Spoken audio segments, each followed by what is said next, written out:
मैंने तुझको प्यार किया, तेरे बाप ने मुझको पीटा। मैंने तुझको प्यार किया, तेरे बाप ने मुझको पीटा। तन की शक्ति, मन की शक्ति, बॉर्नवीटा।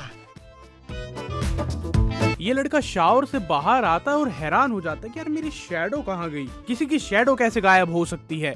पहले वो सोचता है कि यार मुझे बस ऐसे ही लग रहा होगा, लेकिन उसके बाद वो हर जगह ढूंढता है लेकिन उसे अपनी शैडो कहीं नहीं मिलती है। उसके बाद वो दरवाजा खोलता है और उसके सामने एक अजीब सा कोई ब्लैक फिगर खड़ा था जिसकी सिर्फ और सिर्फ आंखें दिख रही थी और सरप्राइजिंगली वो बिल्कुल उसके ही जैसा था और उसकी शैडो उसके सामने खड़ी थी। एक सेकंड के लिए वो बिल्कुल फ्रीक आउट कर जाता है, क्या ये जिंदा है, नहीं है, क्या ये डेंजरस है, मेरे चेस्ट में क्या हो रहा है, ये ग्रीन एनर्जी क्यों निकल रही है। फिर वो थोड़ा सा क्यूरियस हो जाता है कि ये अटैक तो नहीं कर रहा है, क्या ये मेरी बात मानेगा। वो उसे ऑर्डर करता है कि अपना हाथ ऊपर करो और वो हाथ ऊपर करता है।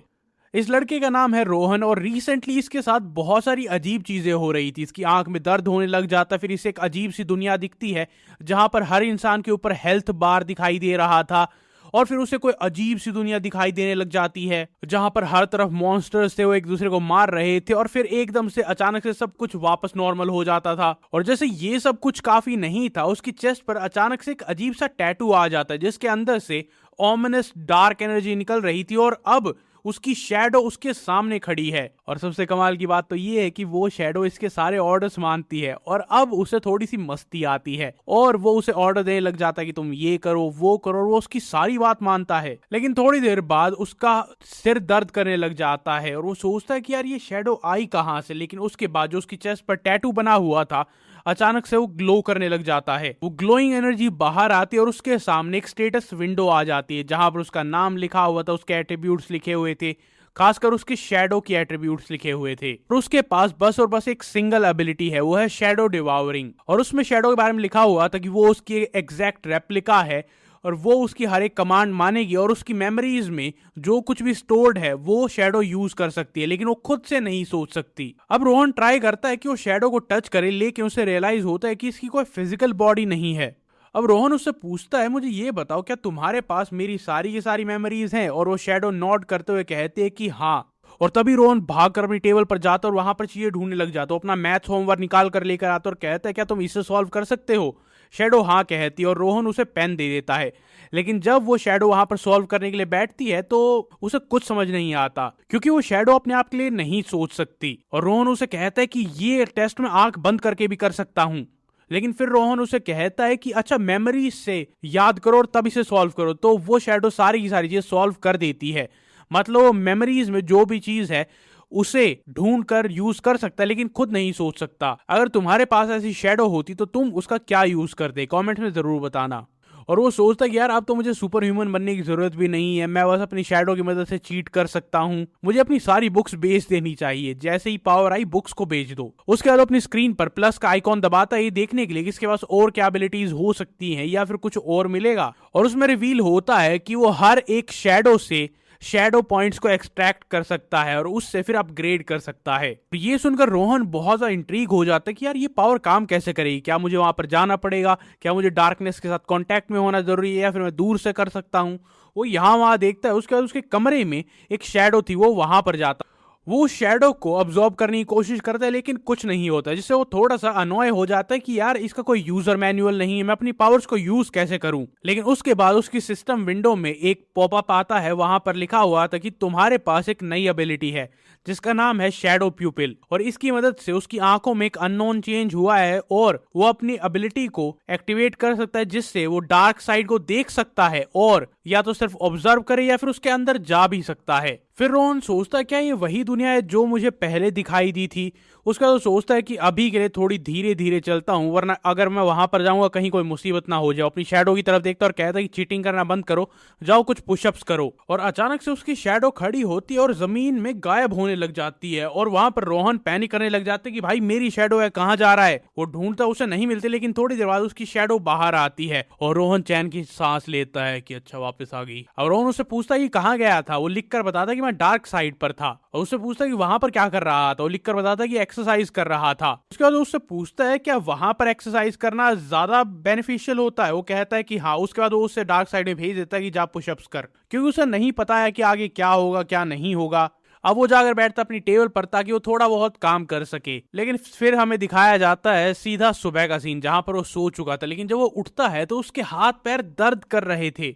तभी कोई बाहर से खटखटाता है, वो उठ कर जाता है और वहां पर उसकी बचपन की दोस्त आई हुई थी जिसका नाम है कियारा। लेकिन वो जैसे ही अंदर आती है उसका हेल्थ बार 99% से 93% हो जाता है और वो सोचता है कि ऐसा क्यों हुआ। फिर उसे रियलाइज होता है क्योंकि मेरी शैडो अभी अभी वापस आई है तो शायद उस पोल्यूशन की वजह से हो गया होगा। अब रोहन उससे पूछता है कि तुम यहाँ पर इतनी जल्दी क्या कर रही हो, और वो कहती है कि मैं यहाँ पर तुम्हारी ड्राइंग देखने के लिए आई थी जिसके बारे में तुम बात कर रहे थे। अब रोहन यहाँ पर एक कॉमिक बुक आर्टिस्ट है, लेकिन अचानक से वो बहुत ज्यादा डर जाते हैं क्योंकि रोहन गलती से दरवाजा बहुत जोर से बंद कर देता है।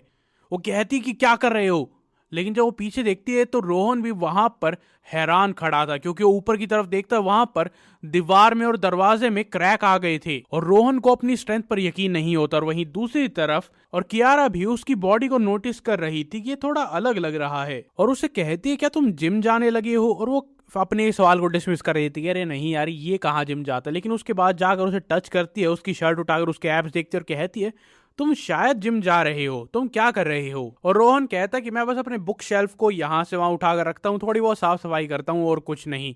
और तब रोहन को रियलाइज होता है कि जो उसकी शैडो एक्सरसाइज कर रही थी उसका असर इसकी बॉडी पर हो रहा था। लेकिन उसकी दोस्त को यकीन नहीं होता, वो सोचती है यार इतनी कम एक्सरसाइज से इतनी बढ़िया बॉडी कैसे बन सकती है। उसे लगता है कि ये कहीं रॉइड्स तो नहीं ले रहा है और इसी वजह से वो उसे कहती है कि ज्यादा देर नहीं हुई है, अगर तुमने एक दो बार यूज किया है तो छोड़ दो उसे। और रोहन उसे कहता है कि तुम बहुत ज्यादा बकवास करती हो, लेकिन अचानक से उसका हाथ पकड़ती है, घुमाती है और रोहन कहता है कि तुम क्या यूज करने वाली हो, मैंने कुछ नहीं किया है। और वो एक रिस्ट बैंड निकालती है और उसकी रिस्ट पर लगा देती है और कहती है कि अगर तुम्हारी बॉडी में कोई भी इम्प्योरिटी होगी तो ये उससे निकाल देगा। अगर तुम्हारे अंदर कोई एलियन ऑब्जेक्ट होगा, पोल्यूशन होगा या फिर रिजेंटमेंट होगी, कोई नेगेटिव फीलिंग्स होंगी तो इस सब को निकाल देगा। क्योंकि वो बताती है कि जो इंसान पोल्यूशंस को अपने अंदर से या नेगेटिव फीलिंग्स को नहीं हटाते हैं वो वाइल्ड डार्क क्रीचर्स बन जाते हैं। अब रोहन ये बात सुनकर पहले तो हंस रहा था, लेकिन उसके बाद जब उसकी चेस्ट के टैटू से वो एनर्जी निकलने लग जाती है तब वो पैनिक करना शुरू करता है। लेकिन जब वो पीछे मुड़कर देखता है तो वहां पर कियारा खड़ी थी और वो उसे खत्म करने के लिए तैयार थी अगर जरूरत पड़ी तो। वो अपनी विल पावर का यूज करता उस रिएक्शन को रोकने की और वो रुक जाता है और अब वो कहता है कि हाँ सब ठीक है, देखा मैंने कहा था ना। और कियारा उसे बताती है कि मेरे डैड ने हमेशा यही कहा है कि हमेशा केयरफुल रहना। और इसके बाद वो उसे डिस्ट्रैक्ट करने के लिए कहता है कि मैंने रिसेंटली एक नई कॉमिक बुक बनाई है, क्या तुम उसे देखना चाहोगी। वो बहुत ज्यादा एक्साइटेड हो जाती है।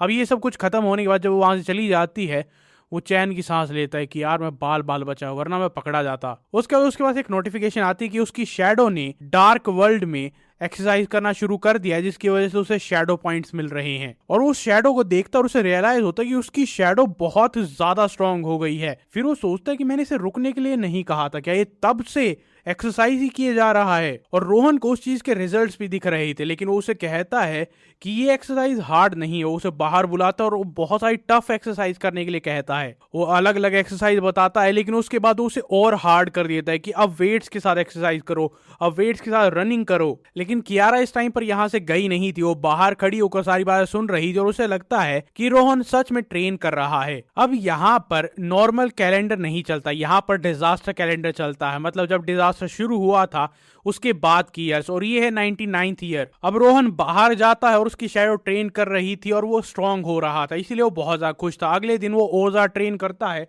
और उसकी बॉडी कंप्लीटली चेंज हो जाती है। और फिर वो सोचता है क्या मैं कियारा को एक ही पंच में हरा सकता हूँ, लेकिन फिर उसे रियलाइज होता है कि नहीं, मुझे और हार्ड वर्क करना होगा। और उसके बाद वहां पर उसके अंकल ली आते हैं जिनका एक हाथ गायब है और वो पहले नाइट पेट्रोल में एक सोल्जर थे और वो बहुत ही कमाल के सोल्जर थे और वो बहुत ही ताकतवर हैं। और वो सोचता है कि मैं एक ही दिन में या फिर 2 दिन में इतना पावरफुल हो गया हूं कि मैं कियारा को और अंकल ली को दोनों को एक साथ हरा सकता हूं। लेकिन फिर वो सोचता है कि मैं ऐसी जिंदगी नहीं जीत सकता, मुझे और ज्यादा स्ट्रांग बनना होगा, मुझे और ग्रेटर पावर को हासिल करना होगा। और वो पहले दिन भी शैडोज को ट्रेन करने के लिए कहता है, दूसरे दिन भी शैडोज को ट्रेन करने के लिए कहता है, वो खुद काम करता रहता है। तीसरे दिन वो खुद एक्सरसाइज करने की कोशिश करता है, लेकिन बहुत जल्दी गिव अप कर देता है। कहता है मेरी बॉडी स्ट्रांग हो रही है लेकिन मेरा दिमाग उतना स्ट्रांग नहीं है। लेकिन अब उसे लगता है कि ये शैडो पॉइंट्स बहुत ही कम स्पीड से बढ़ रहे हैं, तो अगर वो शायद डार्क साइड पर चला जाए तो उसकी इंप्रूवमेंट जल्दी होगी।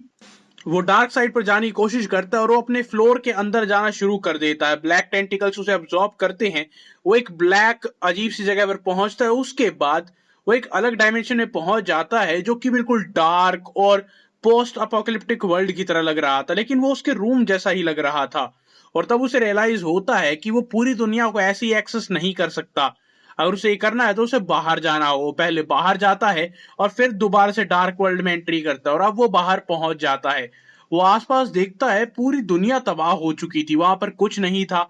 वो यहाँ वहां घूमता, उसे कोई आवाज आती है, वो सोचता है कि वहां पर कोई इंसान होगा, सोचता है कि उससे रास्ता पूछ लेगा, लेकिन वो एक डार्क क्रीचर था और वो डार्क क्रीचर उस पर अटैक करता है, लेकिन वो उसे डॉज कर लेता है। अब वो डार्क क्रीचर बार बार उस पर अटैक करने की कोशिश करता है, लेकिन वो एक बहुत ही फनी वे में उसे अवॉइड करता है। और अब वो सोचता है कि अब यहां से निकलना होगा, इसीलिए अपने डार्क पोर्टल को दोबारा समन करता है और वहां से स्लिप करके दोबारा से असली दुनिया में आ जाता है। वो सोचता है कि चलो अच्छा है कि मैंने इतने दिनों से ट्रेनिंग की थी जिसकी वजह से मैं फ्लेक्सिबल था कि मैं बचकर वापस आ पाए। लेकिन फिर वो डिसाइड करता है कि इस क्रीचर ने मुझ पर अटैक करने की हिम्मत की थी, अब मैं इसे खत्म करूंगा।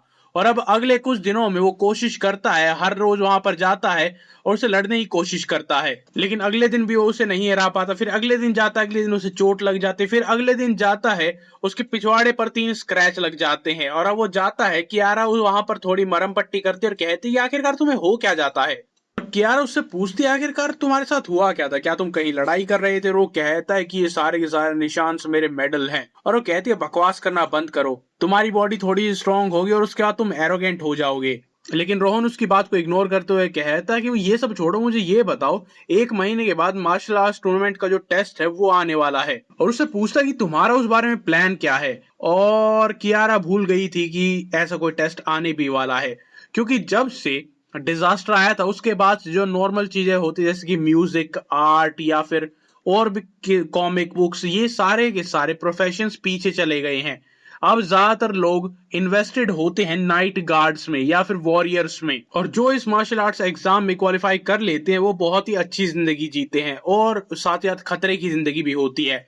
कियारा बताती है यार मैं इस टेस्ट में पार्टिसिपेट करना नहीं चाहती हूँ, मैं म्यूजिक करना चाहती हूँ। अब रोहन उसे कहता है कि ठीक है तुम जाकर म्यूजिक परस्यू कर सकती हो, लेकिन उसे ये भी डाउट था कि कियारा के फादर जो कि उसके अंकल लू हैं वो एक सीनियर एग्जीक्यूटिव नाइट पेट्रोल में है। तो ऐसा हो सकता है कि जैसे जज के बाद जो सेकंड जनरेशन का जज होता है, वैसे ही ये सेकंड जनरेशन एक एम्प्लॉय हो सकती है और लोग इस चीज को लाइटली नहीं लेते हैं। और उसके फादर को इस चीज की कुछ नहीं पड़ी है कि कियारा आखिरकार बनना क्या चाहती है, फिर वो क्या करना चाहती है। और लास्ट ईयर में जो बहुत ही नॉर्मल स्टूडेंट्स थे उन्हें भी नाइट गार्ड बना दिया गया था। तो अगर इस साल कोई बहुत बड़ा कुछ एक्सीडेंट नहीं होता है तो उसे इस चीज में जाना ही होगा। और फिर रोहन सोचता है लास्ट ईयर के टेस्ट के बारे में जहां पर वो बिल्कुल भी सरवाइव नहीं कर पाया था, और इस साल सोच रहा था कि शायद मैं कुछ अच्छा कर पाऊं। लेकिन उसके बाद वो कहता है कि लास्ट टाइम तुम जिस रिस्ट बैंड को लेकर आई थी, क्या वो डार्कनेस को, पोल्यूशन को, या फिर जो ये डार्क स्पिरिट्स होती हैं या एलियंस होते हैं इन्हें रोक सकती हैं। और वो कहती है कि नहीं, वो सिर्फ और सिर्फ उन्हें डिटेक्ट कर सकती है, रोक नहीं सकते हैं। और वो उसे सजेस्ट करती है कि अगर तुम्हें कोई बहुत ही अलग टाइप का एलियन मिलता है तो तुम दूसरी डायरेक्शन में देखना और फुल स्पीड में भागना। अब रोहन पूछता है कि दूसरी टाइप का एलियन, रोहन पूछता है कि आखिर यार ये होता क्या है। कियारा कहती है कि ठीक है देखो तुम्हारी चोट ठीक हो चुकी है, बाद में वापस आऊंगी। लेकिन रोहन कहता है कि देखो तुम्हारी फैमिली के पास जो बेसिक पैरानॉर्मल एक्टिविटीज की इंफॉर्मेशन है, क्या वो मैं देख सकता हूँ, आखिरकार मुझे पता चले कि आखिरकार ये सब कुछ होता क्या है। और वो कहते हैं क्या तुम भी एग्जाम देना चाहते हो। रोहन उसे याद दिलाता है कि देखो मैं देना तो नहीं चाहता, लेकिन इस साल सब कुछ मैंडेटरी है, हर किसी को टेस्ट देना ही होगा। और वैसे भी मैं इसलिए पूछ रहा था क्योंकि मैं उनके ऊपर एक कॉमिक बुक लिखने की सोच रहा था। वो बहुत ज्यादा एक्साइटेड हो जाती है और कहती है मुझे ही बताओ, मुझे ही बताओ। अब रोहन उसे कहानी सुनाता है कैसे एक लड़का होता है, वो बहुत ही मोटा होता है, परेशान होता है, फिर उसे पावर्स मिलती हैं, वो एलियन से मिलता है, ये वो ताकि उसे डिस्ट्रैक्ट कर सके। लेकिन उसे अभी तक ये नहीं पता था कि जिस चीज को यहाँ पर पोल्यूशन कहा जाता है जो कि डार्क वर्ल्ड में होता है वो क्या है, आखिरकार डार्क वर्ल्ड क्या है, और ये डार्क स्पिरिट या फिर एलियंस क्या होते हैं। ये ढूंढने के लिए वो उससे इंफॉर्मेशन मांग रहा है, जो इंफॉर्मेशन सिर्फ और सिर्फ नाइट पेट्रोल के पास होती है। क्योंकि अभी रोहन को ये नहीं पता है कि वो अच्छाई की तरफ है या बुराई की तरफ है। उसकी ये पावर उसे मुसीबत में डाल सकती है या फिर बहुत महान बना सकती है। अगर तुम्हें पसंद आया हो तो लाइक जरूर करना, हाइप करना, और कमेंट्स में एपिसोड 2 जरूर लिखना। शैडो बॉय के लास्ट एपिसोड में हमने ये देखा था कि रोहन कियारा के घर पर जाता है और उससे पूछता है कि क्या तुम मुझे वो सारी की सारी इन्फॉर्मेशन दे सकती हो जो तुम्हारे फादर के पास हैं, क्योंकि वो सारी की सारी इन्फॉर्मेशन नाइट सोल्जर्स या फिर नाइट पेट्रोल के पास होती है और नॉर्मल लोगों के पास अभी नहीं होती, क्योंकि रोहन ये जानना चाहता था कि वो अच्छाई की तरफ है बुराई की तरफ है, अगर वो अपनी पावर्स को रिवील करेगा तो कहीं वो मुसीबत में तो नहीं पड़ जाएगा। अब आगे वो आकर उसे एक वीआर हेडसेट देती है और कहती है कि सारी इन्फॉर्मेशन इसमें है। वो जैसे ही वीआर हेडसेट को लगाता है वो एक्टिवेट होता और वो अजीब सी दुनिया में चला जाता और उसे लगता है कि ये बहुत ज्यादा रियल है। वहां पर हर तरफ आंखें ही आंखें थी। उसके बाद रोहन ये नोटिस करता है कि ये है एबिस, जो कि सारी बर्बादी की जड़ है, यहीं से सब कुछ शुरू होता है और सारी दुनिया में मुसीबत यहीं से शुरू हुई थी। ये एक ऐसा अननोन वर्ल्ड है जो कि टैबूज और खतरों से भरा हुआ है। यहाँ पर ना जाने क्या क्या मिलता है और वहां पर कुछ ब्लैक स्पीसीज दिखाई जाती है जो कि बेन 10 के एलियन एक्स जैसी होती हैं और यहाँ पर बताया जाता है कि यही वो एलियंस हैं जो इस अबिस या फिर इस अननोन वर्ल्ड में पैदा होते हैं और ह्यूमन वर्ल्ड को तबाह करने के लिए आते जाते रहते हैं, कुछ ना कुछ करते ही रहते हैं। और रोहन उन स्पीशीज की तरफ देखकर सोचता है कि यार ये किस तरह के हैं, क्या ये वही है जो मैंने उस दिन उस हॉस्पिटल में देखा था।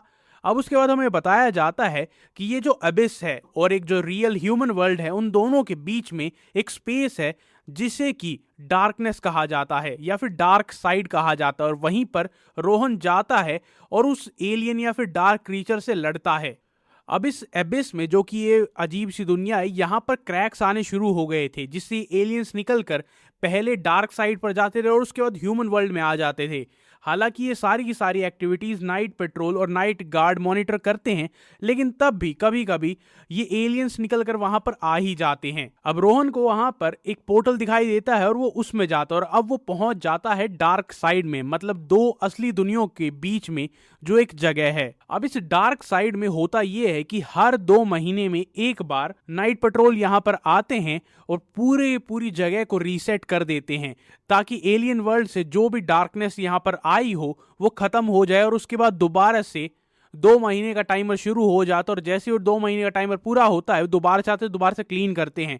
और अगर वो ऐसा नहीं करेंगे तो ये सारी की सारी डार्कनेस और पोल्यूशन ह्यूमन वर्ल्ड में आ जाएगा। उसके बाद वहां पर उसके ऊपर बहुत सारी इंफॉर्मेशन डंप की जाती है और ये कहा जाता है कि शैडो क्लास जिनके पास भी एक्स्ट्रा पावर्स होती हैं वो बहुत ही अच्छे से इन एलियन रेस को हरा सकते हैं, ओवर पावर कर सकते हैं, लेकिन तब भी ये रेकमेंड किया जाता है कि वो इस डार्क लेयर में ना आए क्योंकि यहाँ की विजिबल लेयर एक तो बहुत ज्यादा कम है, तुम 3 से 5 मीटर तक ही देख सकते हो। अगर तुम्हारी स्ट्रेंथ ज्यादा है तो तुम ज्यादा देख पाओगे, लेकिन अगर तुम्हारे अंदर तुम्हारी इनेट एनर्जी अभी भी बची हुई है और तुम यहाँ पर मारे जाते हो तो तुम भी एक अजीब सी डार्क एंटिटी बन जाते हो जिससे इंसानों की मुसीबत और बढ़ जाएगी।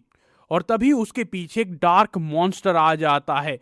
अब रोहन जैसे पीछे मुड़कर देखने लगता है तभी ऊपर से एक बहुत ही bright dark orange energy wave आती है और उसे जलाकर राख कर देती है और उस ब्राइटनेस से और भी बहुत सारे डार्क क्रीचर्स वहां पर आना शुरू हो जाते हैं। और अब मुझे याद आया कि ये होलोग्राम में है, ये असली नहीं है। उसके बाद वहां पर और इंफॉर्मेशन मिलती है कि एलियन स्पीशीज से डील करने के लिए तुम्हें बहुत ज्यादा एक्स्ट्राऑर्डिनरी होना पड़ेगा, तुम्हारे पास भी पावर्स होनी चाहिए जैसे कि उस ब्राइट ग्लोइंग ऑरेंज को दिखाया गया था वैसी पावर्स। अब रोहन वहां पर बहुत ज्यादा एक्साइटेड हो जाता है कि अगर मैं भी ये टेस्ट पास कर लेता हूं तो क्या मैं भी ऐसा ही सुपर स्ट्रॉन्ग सुपर कूल बन जाऊंगा। लेकिन अचानक से वो चेंज होने लग जाता है और बताया जाता है कि क्यों हर एक नाइट पेट्रोल वॉचमैन को अपनी एनर्जी ड्रेन क्यों करनी होती है। अगर वो किसी ऐसी जगह पर मर जाते हैं तो उन्हें अपनी एनर्जी ड्रेन करनी पड़ती है, वरना वो एक डिमोनिक क्रीचर में बदल जाते हैं, जैसे कि उसके सामने वो इंसान बन जाता है। और उसे डर के वो वीआर ग्लासेस निकाल देता है कि बस बहुत हुआ। बाहर की यारा उससे पूछती है कि क्या हुआ और रोहन कहता है कुछ नहीं, यहाँ पर बहुत सारी इन्फॉर्मेशन थी और वो इन्फॉर्मेशन बहुत टाइम से अपडेट नहीं हुई है। वो कहता है कि मेरे कंधे दर्द हो रहे हैं, क्या तुम आकर मुझे मसाज दे सकती हो। और वो बहुत ज़्यादा अनॉय हो जाती है कि मैं तुम्हारी नौकर नहीं हूँ। और रोहन उसे कहता है कि मैं तुम्हें 3 सुपर ओरिजिनल ड्राइंग्स दिखाऊंगा नए कॉमिक बुक्स की। और वो कहती है हाँ क्यों नहीं, और उसे मसाज करने लग जाती है। और न जाने कहाँ से फिर वो उसके एब्स चेकआउट करने लग जाती है कि तुम काफी स्ट्रांग हो गए। और उसी टाइम पे उसके फादर अंकल लू वहां पर आ जाते हैं और उसके बाद सीधा सीन शिफ्ट होता है एक डाइनिंग टेबल पर जहां पर वो तीनों खाना खा रहे थे और कियारा के फादर उसे गुस्से से देख रहे थे कि तू सुअर। और अपने फादर को इतने ज्यादा गुस्से में देखकर कियारा कहती कि आपने गलत समझ लिया था, वहां पर ऐसा कुछ नहीं हो रहा था। और उसके फादर कहते तुम्हें क्या लगता है मैं अपनी आंखों से ढंग से देख भी नहीं सकता। और कियारा रोहन को कहती है कि बदतमीज कुछ तो बोलो, ऐसा कुछ नहीं था। और वहां पर रोहन बहुत ही अजीब एक्ट करने लग जाता है कि ये सब कुछ मेरी गलती थी, इसीलिए मैं अपने आप को पनिश करूंगा ये जूस के 3 ग्लास पीकर। और वो पीने लग जाता है और वो दोनों हैरान हो जाते हैं कि ये पनिशमेंट के नाम पर और ज्यादा खाना खा रहा है। उसके फादर गुस्से हो जाते हैं और कहते हैं भाग जाओ यहाँ से, अगर दोबारा ऐसा कुछ किया तो काट दूंगा। और रोहन भागते हुए कहता है कि आपने गलत समझ लिया था, ऐसा कुछ नहीं था, मैं तो बस मजाक कर रहा था। और उसके बाद हमें उनकी चाइल्डहुड का एक सीन दिखाया जाता है जहां पर ये बताया जाता है ये वो दोनों बचपन से एक दूसरे को पसंद करते हैं, लेकिन उन दोनों की पर्सनैलिटीज बिल्कुल अलग है। जहां पर रोहन हमेशा मुसीबत में पड़ता रहता था, कुछ ना कुछ अतरंगी करता रहता था, वहीं दूसरी तरफ कियारा बहुत ज्यादा शाय और कंपोज टाइप की लड़की थी, लेकिन वो हमेशा रोहन का साथ देती थी चाहे वो कितनी भी उल्टी हरकत क्यों ना करे। और ऐसा शायद इसलिए हो सकता है क्योंकि रोहन ने एक बार कियारा को बचाया था कुछ बच्चों से जो उसे बुली कर रहे थे। और उसके बाद से रोहन चाहे कैसी भी हरकत करे वो हमेशा उसका साथ देती थी, चाहे वो भिखारी बनकर भीख मांगना हो या फिर कुछ और करना हो। रोहन हमेशा पिटता था लेकिन उनकी दोस्ती बनी रहती थी। और वहीं दूसरी तरफ कियारा के फादर हमेशा से रोहन को नापसंद करते थे। उनकी नजर में रोहन ठीक ठाक था, लेकिन वो कियारा पर एक गलत इन्फ्लुएंस डालता था। और वही सेम चीज अभी भी चल रही है। और अब उसके फादर बहुत ज्यादा गुस्से में थे और कियारा उसे कहते कि शांत हो जाइए। और वो पूछते हैं कि जब मैं वहां पर आया तो तुम दोनों क्या कर रहे थे। और वो कहता है कि मैं तो बस यहाँ पर सुपरनैचुरल्स और एलियन के बारे में इंफॉर्मेशन लेने के लिए आया था और कुछ नहीं।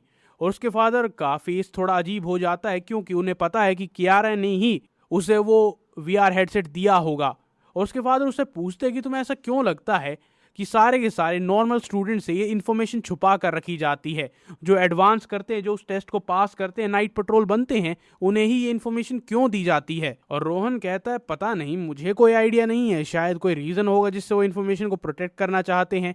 और उसके फादर बताते हैं कि ऐसा इसलिए है क्योंकि ह्यूमन सोल्स हेट्रोजेनस होती हैं और वो बहुत जल्दी किसी भी इन्फ्लुएंस में आ सकती हैं, मतलब एलियंस या फिर डार्क फोर्सेस के इन्फ्लुएंस में आकर उनकी तरफ जा सकती हैं। इसीलिए ये सारी इंफॉर्मेशन सिर्फ उसी इंसान को दी जाती है जिसकी विल पावर बहुत ज्यादा स्ट्रांग होती है। और सबके पास इनफ विल पावर नहीं होती कि वो इन सब का सामना कर सकें। अगर तुम्हारी सोल में एक हल्का सा भी क्रैक होता है तो एलियंस और बाकी सारी रेसेस उसे एक्सप्लॉइट कर सकती हैं। और उन्हें बताते हैं कि ऐसे इंसान जिनकी फिजिकल हेल्थ पीक पर हो, उनकी विल पावर बहुत ही स्ट्रांग हो, वही सुपरनैचुरल वर्ल्ड में कांटेक्ट कर सकते हैं।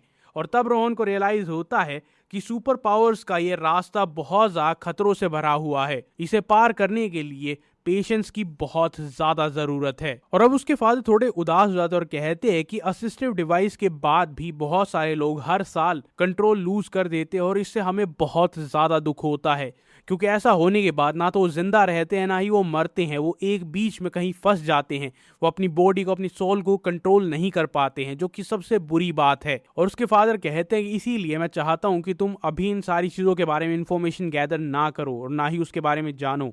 अब रोहन अपने अंकल को थैंक यू कहता है और उसके बाद कहता है लेकिन इस साल मिलिट्री का कॉम्प्रिहेंसिव एग्जामिनेशन है जो कि कोई भी एस्केप नहीं कर सकता, हर किसी को ये टेस्ट देना ही होगा और मैं सोच रहा हूँ कि इस साल तो मैं उसे पास कर ही सकता हूँ। और वैसे भी अगर कहीं दुनिया खत्म हो रही हो या फिर कोई बहुत बड़ी मुसीबत आ रही हो तो खुद पर भरोसा रखकर अपनी कैपेबिलिटीज का यूज करना ज्यादा बढ़िया रहता है, बजाय कि मैं दूसरों पर रिलाय करूं और नाइट पेट्रोल का आने का वेट करूं। अब यहाँ पर कियारा के फादर थोड़ा गुस्सा होने वाले तो होते हैं, लेकिन तभी वहां पर फोन आ जाता है और वो कमांडर को बुला लेते हैं। हाँ, कियारा के फादर एक कमांडर हैं। वो वहां से जाने लगते हैं, लेकिन जाते जाते वो पीछे मुड़ते हैं और रोहन को कहते हैं कि मैं एक मिशन पर जा रहा हूँ, एक जेंटलमैन की तरह बिहेव करना, अगर यहाँ पर कुछ भी गलत हुआ तो मैं तुम्हें खत्म कर दूंगा। और रोहन अपने दिल पर हाथ रखकर कहता है कि डोंट वरी, मैं दोबारा से कियारा के साथ कुछ भी गलत नहीं करूंगा। और कियारा के मुंह से पानी आता है कि हमने पहले भी कुछ नहीं किया था, दोबारा से तुम्हारा क्या मतलब है। उसके गाल खींचने लग जाती है, रोहन भी ऐसा ही करता है और वो आर्ग्यू करते रहते हैं और उसके फादर वहां से चले जाते हैं क्योंकि उनके पास एक्चुअल में काम है। अब इसके बाद सीन शिफ्ट होता है एक मार्केट में जहां पर सब कुछ हंसी खुशी था, बच्चे अपने पेरेंट्स के साथ घूम रहे थे, कोई कुछ खरीद रहा था, कोई कुछ खा रहा था और वहां पर एक सनसेट वॉच के नाम से गार्डियंस को एडवर्टाइज किया जा रहा था। अब रोहन एक स्टोर में जाता है और वो सोचता है कि यार मैं और इन्फॉर्मेशन को देखना चाहता था, लेकिन मैं सिर्फ बेसिक नॉलेज को ही देख पाया था। उसके बाद वो सुपरमार्केट में यहाँ वहां घूम रहा था, कुछ सामान इकट्ठा कर रहा था और सोच रहा था कि यार अंकल लू के नेचर के हिसाब से अब वो इन्फॉर्मेशन मुझे दोबारा देखने को तो नहीं मिलेगी या फिर काफी टाइम बाद देखने को मिलेगी। और जब वो ये सारी शॉपिंग कर रहा था तभी वहां पर कियारा का फोन आता और उसे कहती है कि तुम मेरे लिए एक अंडों का डब्बा, एक दूध का डब्बा और हाँ बस यही ले आओ। और उस टाइम पर रोहन सोचता है कि यार अगर तुम्हें पैड्स मंगवाने हैं तो तुम डायरेक्टली भी कह सकती हो, लड़खड़ाने की जरूरत नहीं है। वो सारा सामान लेता और उसके बाद वहां से बाहर निकलता है। और वो अब भी कुछ सोचता हुआ जा रहा था कि यार बस 1 महीना बचा है पढ़ाई शुरू होने में, उसके बाद मुझे मिलिट्री एग्जाम देना है। और अब वो सोचता है कि अब शेडो एक्सरसाइज का असर और ज्यादा हो रहा है, लेकिन फिर भी उसे यही लगता है कि सिर्फ शेडो ट्रेनिंग करना इनफ नहीं होगा, अब उसे कुछ प्रैक्टिकल एक्सरसाइज भी करनी होंगी।